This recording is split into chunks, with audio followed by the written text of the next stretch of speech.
America is $36 trillion in debt. That number is so large it's almost impossible to imagine, yet it's money owed to someone. Many people point to China as the biggest lender. And while China does hold around $750 billion of US debt, it is also drowning in its own massive debt, over 18 trillion and growing. Much of China's debt is held by Chinese banks, but those same banks also own US debt. Meanwhile, American banks hold debt from China, Europe, and nearly every major economy. The deeper you look, the more tangled everything becomes. Every nation borrows, every nation lends, and in total, the world now carries more than 300 trillion in debt, 3 times larger than the global economy itself. So if the world owes this much, who is it actually owed to? The answer reveals something deeper.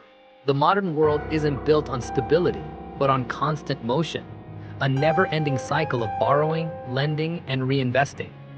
This is the story of how global debt became the engine of the modern world, and what would happen if lending suddenly stopped. Debt isn't a modern invention. It's one of the oldest ideas in human civilization. Long before banks or coins existed, debt was simply a promise, like lending your neighbor a bag of grain in spring and being repaid after the harvest, maybe with a little extra as gratitude. Debt began as trust, the simple understanding that sometimes people need something now and can only repay later. Over thousands of years, small personal loans grew into something far bigger. Kings needed castles, empires needed ships and armies, but no single lender could finance them. In the 1600s, England faced this exact problem while preparing for war. The treasury was empty, so the government sold pieces of debt to its citizens in the form of bonds, promises of repayment with interest. This simple idea changed everything. Nations could now raise massive sums without raising taxes. By the 20th century, bonds had gone global. World wars forced countries to borrow on unprecedented levels. And in 1944, the Bretton Woods system put the US dollar at the center of the global financial world. But as the US printed more money, there wasn't enough gold to back it.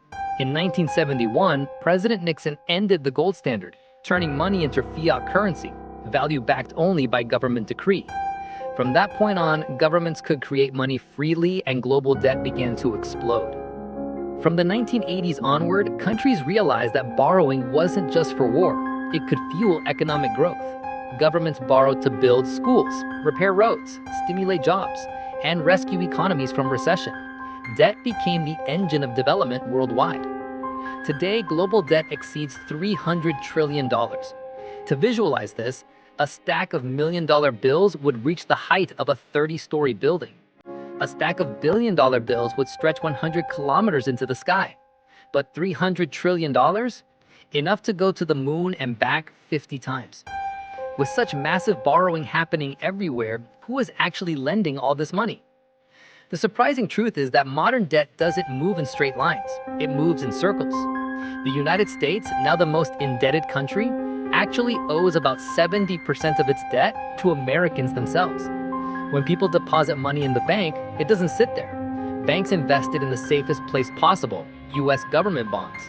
Today, US banks hold around $1.8 trillion worth of these bonds. Pension funds, insurance companies, and investment firms do the same. As the government pays interest on its debt, the money flows back to these institutions, giving them more cash to reinvest, often into more bonds. This creates a circular loop where money moves from lenders to the government and back to lenders again. The same loops exist across borders. Japan lends to the Netherlands to Brazil, and Brazil back to the US. Debt is not a pile of unpaid bills. It's an interconnected web of circular money flows that rarely leave the system. So how do governments pay their old debts? They borrow new ones. It sounds reckless, but this rolling debt cycle is now the foundation of the global economy. Stopping borrowing would be disastrous. In the US, nearly 1/4 of government spending comes from debt. In China, nearly 1/5 of its government spending is borrowed. If governments stopped borrowing, they would have to slash spending. Businesses would earn less, workers would be laid off, spending would collapse, and economies would shrink. This is what happened to Greece in 2013, when investors stopped buying Greek bonds. The country ran out of money, public workers were fired, wages fell 30%, and the economy shrank by 25%. No politician wins elections by promising austerity, which is why borrowing never stops. Debt isn't just for growth, it's also for survival. During crises like COVID-19, when people stop spending and tax revenues fall, governments must borrow to keep the economy alive. In 2020, the US borrowed $3.8 trillion, nearly 20% of its entire economy in a single year. Other nations did the same. But debt comes with a growing risk: interest. As debt rises, interest payments consume larger portions of national budgets, leaving less for education, healthcare, and infrastructure.